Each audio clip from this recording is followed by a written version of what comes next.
दीप जलें खुशियाँ चहकें, दीप जलें खुशियाँ चहकें, आंगन में सजे रंगोली, पकवानों में रहे मिठास, बच्चों की गूंजे किलकारी, बच्चों की गूंजे किलकारी, घर आंगन धन धान से भरा रहे, यही है कामना हमारी।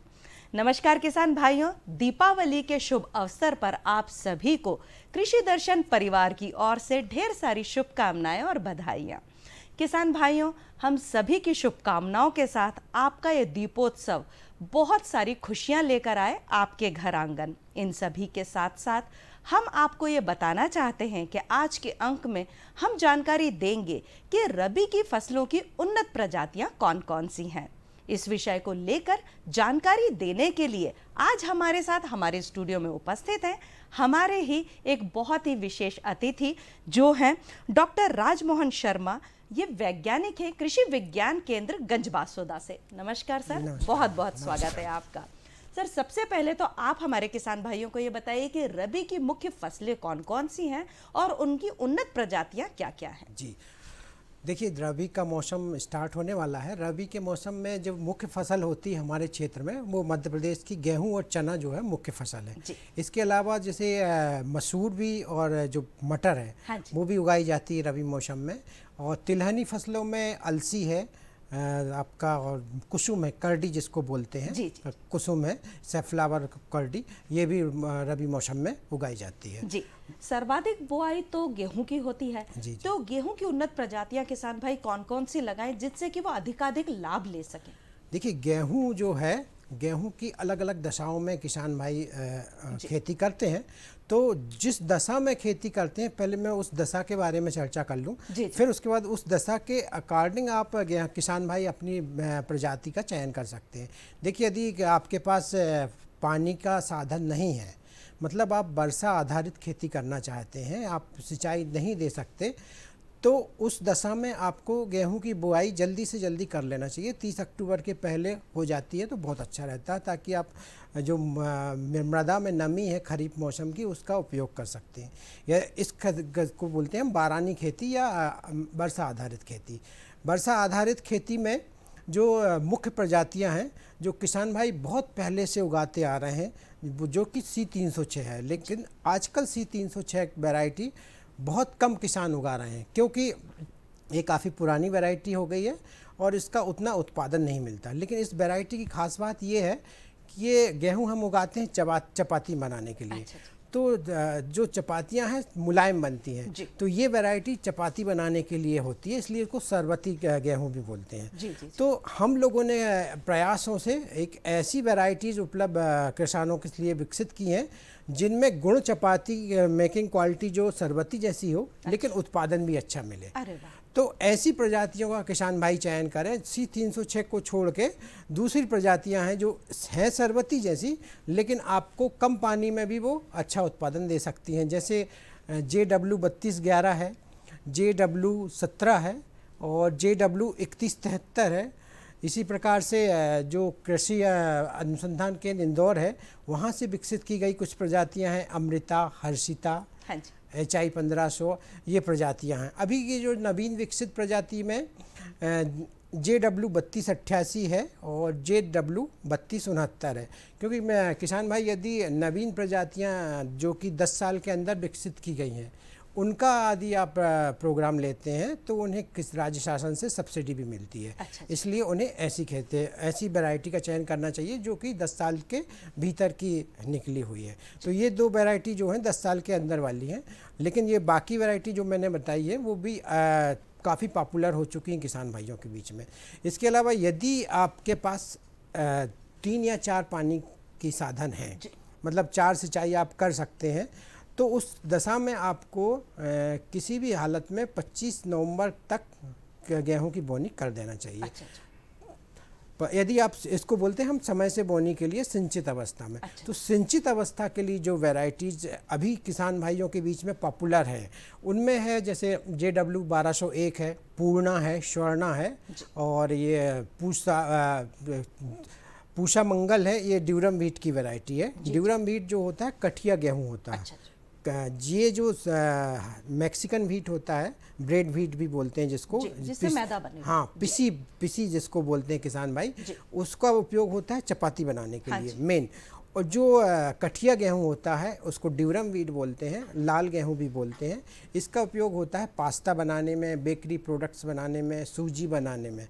तो ये कठिया गेहूं थोड़ा सा हार्ड होता है, इसलिए इसकी चपाती बनाने के लिए ये उपयुक्त नहीं होता, लेकिन ये कम उसमें इनपुट में अच्छी फसल हो जाती है। तो पूषा मंगल, पोषण और मालव शक्ति, ये कुछ ऐसी प्रजातियाँ हैं जो कठिया गेहूँ की हैं।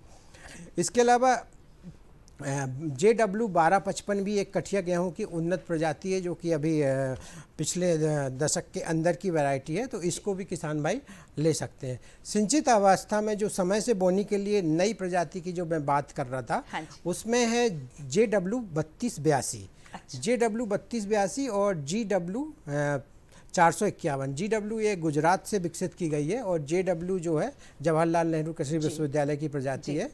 इन प्रजातियों से आप 50 क्विंटल तक का उत्पादन प्रति हेक्टेयर तक ले सकते हैं। ठीक है। अब यदि हमारे पास किसी कारणवश हम नवंबर में बोनी नहीं कर पा रहे हैं, यदि हमें खेत खाली नहीं है या दूसरी हमारी समस्याओं के चलते हम नवंबर में बोनी करने की स्थिति में नहीं है, हम देर से बोनी करना चाहते हैं, तो देर से बोनी के लिए आप दिसंबर तक बोनी कर सकते हैं। तो दिसंबर तक यदि आपको बोनी करना है तो आपको ऐसी प्रजाति सिलेक्ट करनी होगी जो कि दिसंबर के मौसम के लिए उपयुक्त हो। तो उसमें जो नई प्रजातियां हैं वो है JW 3366 और पूषा 111, ये नवीन प्रजातियां हैं। इसके अलावा GW जो गुजरात की प्रजाति है, GW 173, ये भी बहुत अच्छी प्रजाति है, इसका भी 45 से 50 क्विंटल तक उत्पादन आराम से मिल जाता है। और एक सरबती टाइप में भी इसके लिए एक वैरायटी है विदिशा नाम से, ये विदिशा वैरायटी है जो कि सरबती टाइप की है। एक MP 4010 वैरायटी है, ये भी हम देर से बोनी के लिए उपयुक्त है। इसके अलावा जो इंदौर का हमारा अनुसंधान केंद्र है, उससे एक वैरायटी निकली है पूषा अहिल्या।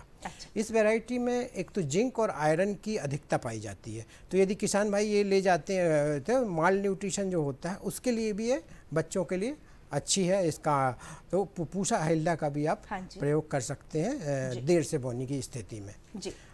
जो रबी में दलहनी फसलें हैं उसमें चना प्रमुखता से लगाया जाता है, हमारे यहाँ पर मध्य प्रदेश में भी लगाया जाता है। तो चने की उन्नत प्रजातियाँ कौन कौन सी हैं? देखिए, चने की प्रजाति चयन करने से पहले मैं किसान भाइयों को बता दूं कि चने में सबसे ज़्यादा समस्या आती है उकटा की। एक तो उकटा की समस्या आती है और एक ड्राई रूट राट बोलते हैं, जिसमें कि जड़ सूख जाती है और पूरा पौधा मुरझा जाता है। तो किसान भाई ऐसी प्रजाति का चयन करें जो इन दो बीमारियों के लिए, जिनमें या तो प्रतिरोधकता हो या इन दो बीमारियों के प्रकोप को वो सहन कर सकें। अभी तक के जो किसान भाई हैं, बहुत से किसान भाई JG 315 लगा रहे हैं। ये JG 315 जो वैरायटी है करीब 30 साल पहले विकसित की गई थी, लेकिन किसानों के बीच में ये काफ़ी प्रचलित हो गई है। इसके बाद बहुत सारी ऐसी वैरायटी निकली हैं जो कि उकटा प्रतिरोधी हैं और ड्राई रूट राट की जो समस्या आती है उनमें भी सहनशील हो जाती है। जैसे JG 63 है, JG 130 है, ये जाकी 9218 एक वैरायटी है जो कि हैदराबाद और जबलपुर के जॉइंट एफर्ट से निकाली गई थी। इसके बाद जो अभी के मतलब रिसेंट 5-6 साल के अंदर जो वैरायटी निकाली गई हैं वो मैं आपको बताता हूं, क्योंकि ये वैरायटी तो ऑलरेडी किसानों के बीच में प्रचलित हो चुकी है, इसलिए किसान भाई इनको ग्रो भी कर रहे हैं। एक फुले विक्रम है, उसको भी ग्रो कर रहे हैं किसान भाई, और एक JG 322 उसको भी लगा रहे हैं। जो रिसेंट वैरायटीज़ है उसमें एक JG 12 है। JG 12 में इन दोनों बीमारियों के लिए सहनशीलता है, तो उसमें इन दोनों बीमारियों का प्रकोप काफ़ी कम होता है। एक वैरायटी है JG 36। JG 36 वैरायटी भी जो है वो बहुत अच्छी वैरायटी है, इससे आप 20 से 25 क्विंटल तक उपज प्राप्त कर सकते हैं। अब चने की जो खेती हम करते हैं वो रबी के मौसम में करते हैं। रबी के मौसम में वैसे तो सामान्य तौर पर जो है तापमान कम रहता है, लेकिन हम आजकल देख रहे हैं कई बार कि अब ठंड कम पड़ती कभी कभी, और कभी कभी तापमान एक बहुत ज़्यादा बढ़ जाता है रबी के मौसम में क्लाइमेट चेंज होने के कारण। तो JG 14 एक ऐसी एकमात्र वैरायटी है पूरे देश में जो कि अधिक तापमान को सहन कर सकती है। तो यदि कभी ऐसी सिचुएशन है कि हमारे क्षेत्र में, या मैं बल्कि किसान भाइयों को कहूँगा कि यदि आप ज़्यादा क्षेत्र में आपका चना लगा रहे हैं तो आप 2 वैरायटी लगाएं, एक JG14 लगाएं, एक दूसरी आप दूसरी लगाएं। तो यदि आपका तापमान अधिक होता है तो JG14 आपकी अच्छी उपज देगी, नहीं तो तापमान सही रहता है तो दूसरी वैरायटी तो है ही आपके पास। दूसरी एक बहुत अच्छी वैरायटी है जो कि पिछले साल विकसित की गई है, JG24। अच्छा। चने में मैडम क्या समस्या होती है कि उसकी फलियां नीचे से लगती हैं। हाँ, फलियां नीचे से लगने के कारण क्या होता है कि हम उसको कंबाइनर से या मशीनों से कटाई उसकी नहीं कर पाते। तो हमने जो JG24 वैरायटी विकसित की है, ये जवाहरलाल नेहरू कृषि विश्वविद्यालय से विकसित की गई है। इसकी ऊंचाई बढ़ा दी गई है, तो इसमें फलियां थोड़ी ऊंचाई से लगती हैं, ऊपर लगती हैं। अच्छा। फलियां ऊपर लगने से इसका फ़ायदा ये है कि हम इसको मशीनों से कटाई कर सकते हैं इसकी, मतलब ये कंबाइनर से हार्वेस्टिंग करने के लिए उपयुक्त वैरायटी है JG24। इसका बीज अभी उपलब्ध हो चुका है इस वर्ष, पिछले वर्ष ये विकसित की गई है, तो इसका बीज भी विकसित हो गया। इसके अलावा भारतीय अनुसंधान संस्थान नई दिल्ली से विकसित की गई है एक पूसा चना जो वैरायटी है, वो भी किसान भाई नवीन प्रजाति में ग्रो कर सकते हैं। और राजमाता कृषि विश्वविद्यालय की एक वैरायटी है RBG 203, RBG 204, ये भी बहुत अच्छी वैरायटी है। चने में ये देसी चने की वैरायटी थी। चने में काबली चना होता है जो छोले वाला। अच्छा। छोले के लिए जो चना उगाया जाता है उसको काबली चना बोलते हैं। तो काबली चने की अभी जो वैरायटी हमारे पास उपलब्ध है उसमें एक है JGK1 है, JGK2 है और JGK3 है। ये वैरायटी तो थी। इसके अलावा एक नवीन प्रजाति जो है JGK5 भी हमारे पास इस विकसित की गई है। इसका फ़ायदा ये है कि इसका मतलब दाना बड़ा होता है, तो छोले बनाने के लिए हम किसानों मतलब जो कंज्यूमर हैं उनको चाहिए कि बड़ा दाना होना चाहिए। तो इस वैरायटी का जो दाना है बोल्ड सीड है, काफ़ी बड़ा दाना होता है, तो छोले बनाने के लिए बहुत अच्छी वैरायटी है JGK5। और इसकी उपज भी मतलब 15 से 20 कुंटल के बीच आराम से 1 हेक्टेयर में किसान भाई प्राप्त कर सकते हैं। जी सर, जो मेरे मन में प्रश्न आ रहा है कि आपने बोला उकटा रोग, तो क्या उकटा रोग से बचने के लिए किसान भाइयों को एक अंतर्वर्तीय फसल या फिर जो फसल चक्र है उसको कि इस बार ये फसल लगाई अगली बार ये, तो उससे भी क्या निजात मिल सकता है? हाँ जी, यदि आप एक ही खेत में बार बार दलहनी फसलें ले रहे हैं या चने की फसल बार बार ले रहे हैं तो उस खेत में उकटा लगने की संभावना ज़्यादा रहती है। तो आप एक कोशिश करें कि उस 1-2-3 साल के अंतर में एक बार गेहूँ या कोई भी अनाज वाली फसलें लें उस खेत में, तो उकटा की संभावना काफ़ी कम हो जाती है। और गर्मियों में ऐसे खेत में गहरी जुताई करके छोड़ देना चाहिए, तो उससे उकटा की जो फंगस है वो मर जाएगी। जी, चने के अलावा बहुत सारे किसान भाई ऐसे हैं जो मटर भी लगाते हैं, मसूर लगाते हैं, उनके लिए आप क्या सलाह देना चाहेंगे? कौन कौन सी प्रजातियां लगाना चाहिए? देखिए, मटर की खेती हम जो करते हैं वो एक तो दाने के लिए की जाती है और हरी मटर की सब्जी के लिए की जाती है। तो जो दाने के लिए हमारा मटर का प्रोडक्शन लेना होता है उसके लिए हमारे विश्वविद्यालय से एक वैरायटी निकली है JM6। इसके अलावा मटर की एक वैरायटी है KPMR 522। ये मटर की वैरायटी है जो कि फील्ड पी बोलते हैं हम दाने के लिए। इसके अलावा पूसा मुक्ता है जो नई दिल्ली की वैरायटी है, जो भी हमारे मध्य प्रदेश के लिए अनुशंसित है, तो इसको भी किसान भाई लगा सकते हैं। अब यदि बात आती है हरी फली के लिए या सब्जी वाली मटर की खेती करना है तो अर्किल जो है, अर्किल की खेती की जाती है सब्जी वाली फसल के लिए। अर्किल के अलावा जो नई वैरायटी इसमें आई है PSM3 है, काशी नंदिनी है, काशी मुक्ता है, काशी समृद्धि है, काशी उदय है और एक स्वर्णा है। हरी फसल में, हरी मटर में हम 110 से 125 कुंटल तक की उपज हरी फली की प्राप्त कर सकते हैं। जब मसूर की बात करें तो मसूर का पौधा बहुत ज़्यादा संवेदनशील होता है। तो मसूर एक तो पौधा छोटा होता है और फली छोटी होती है उसकी, तो यदि तापमान कम होता है तो उस स्थिति में पौधा बड़े जल्दी मतलब सेंसिटिव होने के कारण मुरझा जाता है बहुत जल्दी लो टेम्परेचर पे। तो मसूर की खेती में किसान भाई जो वैरायटी लगा सकते हैं उसमें JL1 है और JL3 जो वैरायटी है। इसके अलावा मल्लिका भी है और IIPR कानपुर से जो हमारे मध्य प्रदेश के लिए वैरायटी निकाली गई है मसूर की, वो है IPL 81 और IPL 316। तो यदि किसान भाई मसूर की खेती में इंटरेस्टेड हैं तो वो इन प्रजातियों का चयन कर सकते हैं। लेकिन मेरा किसान भाइयों से अनुरोध है कि मसूर यदि लगा रहे हैं तो उसके साथ दूसरी फसल भी लगाएं, पूरे खेत में मसूर ही ना लगाएं, क्योंकि मसूर काफ़ी सेंसिटिव क्रॉप है लो टेम्परेचर के लिए। बहुत से किसान भाई ऐसे हैं जो अपने खेतों से तिलहनी फसल लेना चाहते हैं, जिसमें कि सरसों प्रमुख है। तो सरसों की अगर उन्नत प्रजातियां आप बताएंगे तो किसान भाइयों के लिए बहुत ज़्यादा फायदेमंद रहेगा। जी, इस समय तो सरसों के रेट भी बहुत ज़्यादा हैं और तेल के रेट भी बहुत ज़्यादा बढ़ गए हैं। सरसों की खेती हम करते हैं एक तो सरसों के दाने के लिए भी और तेल के लिए भी। तो हमें ऐसी वैरायटी सिलेक्ट करना चाहिए सरसों की जिसमें तेल की मात्रा अधिक हो, तेल की मात्रा अधिक हो और दाने भी, उपज भी अच्छी मिले। तो जो एक सरसों की वैरायटी है दिव्या 33। दिव्या 33 में करीब के दानों में 40% तक ऑयल पाया जाता है। तो एक तो तेल की उपज इससे अधिक मिलती है और दूसरा हमारी सरसों भी काफ़ी उत्पादन हो जाता है। इसके अलावा जवाहरलाल नेहरू कृषि विश्वविद्यालय से जो विकसित वैरायटी है, जवाहर सरसों 1 है, जवाहर सरसों 2 है, जवाहर सरसों 3 है।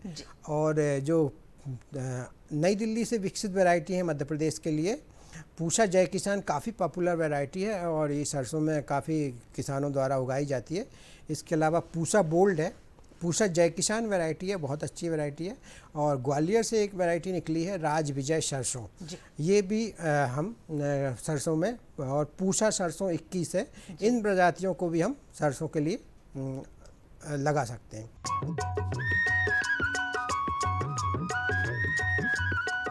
अरे सुन तो।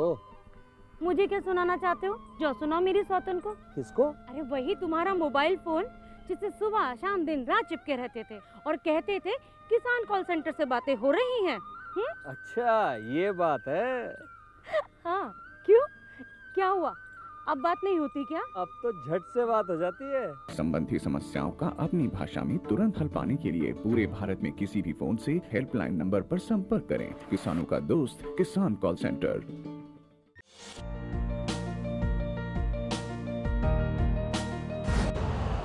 यूरिया का स्वदेशी उत्पादन 70 लाख टन बढ़ाने के लिए 6 उर्वरक संयंत्रों का उद्धार किया जा रहा है। FCIL के गोरखपुर, सिंदरी, तलचर और रामागुंडम संयंत्र, HFCL की बरौनी इकाई और PVFCL की नामरू फोर्थ। सोने पर सुहागा ये है कि देश में अब बनेगा सिर्फ नीम लेपित यूरिया, क्योंकि इससे होगा किसानों का फायदा ही फायदा। अनाज का उत्पादन 10% तक बढ़ेगा, बढ़ेगी 10 से 15% नाइट्रोजन क्षमता।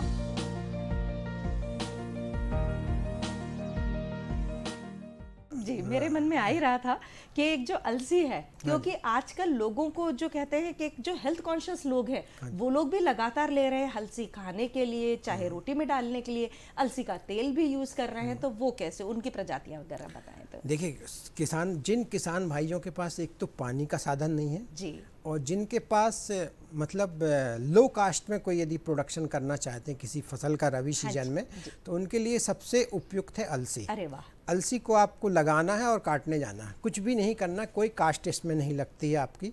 और हेल्थ एडवांटेज जैसा आपने कहा, अलसी में एक तो ओमेगा 3 फैटी एसिड होता है। ओमेगा 3 फैटी एसिड होने के कारण ये हमारे को कोलेस्ट्रॉल कम करती है, ये बहुत फ़ायदेमंद है। दूसरा, आप इसका पाउडर भी यूज कर सकते हैं और सौंफ के जैसा अलसी को भी खा सकते हैं, तो ये हेल्थ के लिए बहुत अच्छी है क्रॉप है।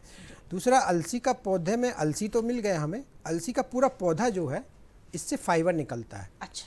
तो यदि फाइबर के लिए भी इसमें प्रयोग किया जाता है अलसी का, इसका फाइबर निकाल के हम, यदि फाइबर एक्सट्रैक्शन की फैसिलिटी है हमारे आसपास, तो हम अलसी का पूरे पौधे का उपयोग कर सकते हैं फाइबर निकालने के लिए। तो जो अलसी की प्रमुख फसलें हमारे विश्वविद्यालय द्वारा विकसित की गई हैं, उनमें है जो अभी इस समय पॉपुलर है वो है JLS 66 और JLS 67। ये दो वैरायटी काफ़ी पॉपुलर हैं। इसके अलावा कुछ अन्य प्रजातियां अलसी की, जैसे JLS 95 है, JLS 73 है, PKDL है, ये अकोला से निकली हुई है 41, और LSL 93। ये प्रजातियां अलसी की हैं जो किसान भाई लगा सकते हैं, अलसी की खेती करना चाहते हैं जो भी। डॉक्टर साहब, आप आए हमारे स्टूडियो में और हमारे किसान भाइयों को इतनी रोचक जानकारी दी, उसके लिए आपका बहुत बहुत धन्यवाद। नमस्कार जी। किसान भाइयों, आप कहीं मत जाइएगा, अभी आप देखिए खबरें खेती की। नमस्कार किसान भाइयों, खबरें खेती में आपका स्वागत है। आइए एक नज़र डालते हैं कृषि की खास खबरों पर। खाद की कालाबाजारी सख्ती से रोकें, प्रदेश में 138 लाख हेक्टेयर में ली जाएंगी रबी फसलें। राष्ट्रीय पशुधन मिशन का प्रभावी क्रियान्वयन करें, सरसों का बढ़ाएं उत्पादन, औषधीय फसल ईसबगोल। और अब खबरें विस्तार से। मध्य प्रदेश में खाद की कालाबाजारी एवं किसानों के साथ धोखाधड़ी करने वालों के विरुद्ध सख्त कार्रवाई की जाएगी। साथ ही बेमौसम बरसात से हुए फसल नुकसान का मुआवजा किसानों को दिया जाएगा। इसके लिए कलेक्टरों को सर्वे कराने के निर्देश दिए गए हैं। यह जानकारी मध्य प्रदेश के कृषि मंत्री श्री कमल पटेल ने दी। कृषि मंत्री बड़वाह से सलकनपुर मार्ग से खाते गांव से गुजरते हुए अजनास के किसानों से मिले और उनकी समस्याएं भी सुनी। उन्होंने देवास कलेक्टर को दूरभाष पर खाद की कालाबाजारी करने वालों के विरुद्ध सख्त कार्रवाई के निर्देश दिए हैं। श्री पटेल ने कहा कि खाद्य वितरण व्यवस्था की वीडियोग्राफी भी कराई जाएगी। कृषि मंत्री ने किसानों से कहा कि किसी भी परिस्थिति में उन्हें चिंतित होने की आवश्यकता नहीं है। बेमौसम बारिश से फसलों को हुई क्षति के सर्वे के निर्देश दे दिए गए हैं। क्षतिग्रस्त फसलों का मुआवजा बीमा कंपनियों से दिलाया जाएगा। श्री पटेल ने कहा कि बेमौसम बारिश से खेतों में खड़ी फसलों, कटी हुई फसलों और खलिहान में रखी हुई फसलों को हुई क्षति के आकलन के भी निर्देश दिए गए हैं। प्रदेश में इस वर्ष रबी 2021-22 में 138 लाख हेक्टेयर से अधिक रकबे में रबी फसलें लगाई जाएंगी। गत वर्ष 136 लाख हेक्टेयर में रबी फसलें ली गई थीं। इस वर्ष लगभग 2 लाख हेक्टेयर क्षेत्र अधिक कवर करने का लक्ष्य रखा गया है। वहीं खाद के लिए लगभग 42 लाख टन वितरण लक्ष्य रखा गया है। कृषि विभाग के मुताबिक इस वर्ष राज्य में 138,89,000 हेक्टेयर में रबी फसलें लेने का लक्ष्य रखा गया है। इसमें प्रमुख गेहूं की बोनी 94.42 लाख हेक्टेयर में की जाएगी। चालू रबी में मुख्यतः गेहूं का रकबा लगभग 8 लाख हेक्टेयर कम कर दलहनी एवं तिलहनी फसलों का रकबा बढ़ाने का प्रयास किया जा रहा है, जिससे दालों के आयात पर निर्भरता कम की जा सके तथा तेलों की बढ़ती कीमतों को नियंत्रित किया जा सके। वहीं खाद्यान्न फसलों के तहत जौ की बोनी 85.84 हजार हेक्टेयर में होगी। राज्य में दलहनी फसलों के तहत मुख्य रूप से चने की बोनी 24.30 लाख हेक्टेयर में, मसूर की 5.47 तथा मटर 2.32 लाख हेक्टेयर में बोई जाएगी। इसी प्रकार तिलहनी फसलों में मुख्यतः सरसों की बुआई 8.62 लाख हेक्टेयर में तथा अलसी 1.4 लाख हेक्टेयर में ली जाएगी। रबी की नकदी फसल गन्ने की बुआई 1.43 लाख हेक्टेयर में की जाएगी। कृषि विभाग के अनुसार इस वर्ष राज्य में कुल उर्वरक वितरण का लक्ष्य लगभग 42 लाख टन रखा गया है। उर्वरकों में मुख्यतः urea 20 lakh ton, DAP 8.50 lakh ton, complex 2.35 lakh ton, MOP 80,000 ton एवं एसएसपी 8 लाख टन वितरित किया जाएगा। पशुपालकों के समग्र विकास के लिए राष्ट्रीय पशुधन मिशन का प्रभावी क्रियान्वयन सुनिश्चित किया जाए। जनता को नरवाई जलाने से होने वाले नुकसान से अवगत कराने के लिए जन जागरूकता का प्रचार प्रसार करें।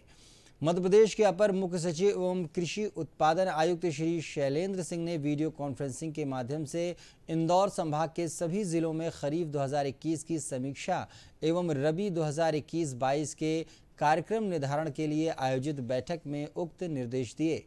कृषि उत्पादन आयुक्त ने पशुपालन विभाग की समीक्षा में संभाग के सभी जिलों के कलेक्टर्स को निर्देश दिए कि सभी पशुपालकों के समग्र विकास के लिए राष्ट्रीय पशुधन मिशन का प्रभावी क्रियान्वयन करने के लिए जिला स्तरीय कार्य योजना तैयार करें।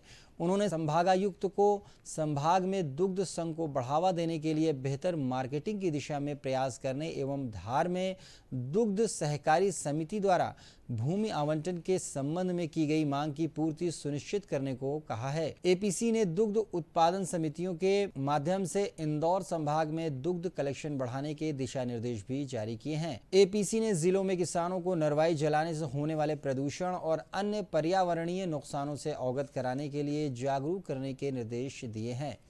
सरसों का उत्पादन बढ़ाने के लिए किसान भाइयों को वैज्ञानिकों द्वारा बताए गए तरीके अपनाने होंगे। सबसे पहले खेत से अतिरिक्त पौधे निकाल दें ताकि फसल को सही पोषक खुराक मिल सके।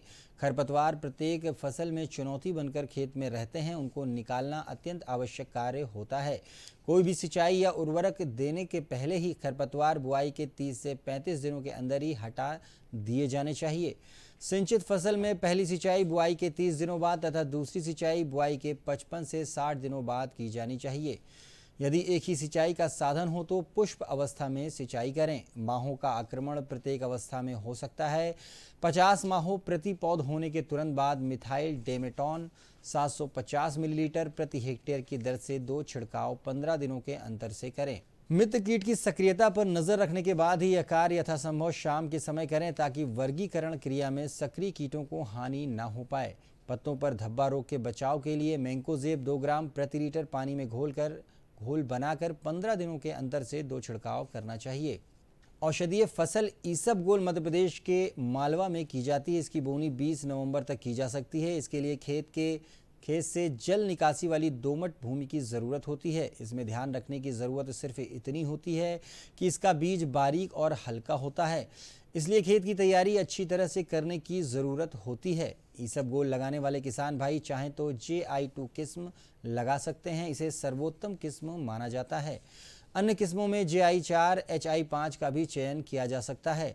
नगद मुनाफा देने वाली ईसबगोल की खेती कई तरह से किसानों को फ़ायदा पहुंचाती है। इसकी खेती के लिए वैज्ञानिकों के मुताबिक बीज को गोबर खाद में मिलाकर बोनी करने से पौध संख्या में वृद्धि होती है, लेकिन फसल बहुत ज़्यादा घनी नहीं होती। इस फसल के लिए उर्वरकों की भी ज़रूरत होती है, जिसमें 125 किलोग्राम यूरिया तथा 120 किलो सिंगल सुपर फास्फेट प्रति हेक्टेयर की दर से डालना चाहिए। किसान भाइयों, खबरें खेती में बस इतना ही। आप देखते रहिए कृषि दर्शन और मुझे दीजिए इजाज़त। नमस्कार। किसान भाइयों, ये तो था हमारा आज का कृषि दर्शन कार्यक्रम। आज के अंक के माध्यम से दी गई जानकारियों से निश्चित तौर पर आप लाभान्वित होंगे। दीपावली की आप सभी को कृषि दर्शन परिवार की ओर से एक बार फिर से ढेर सारी शुभकामनाएं और बधाइयां।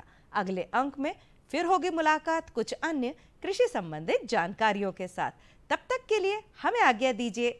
नमस्कार।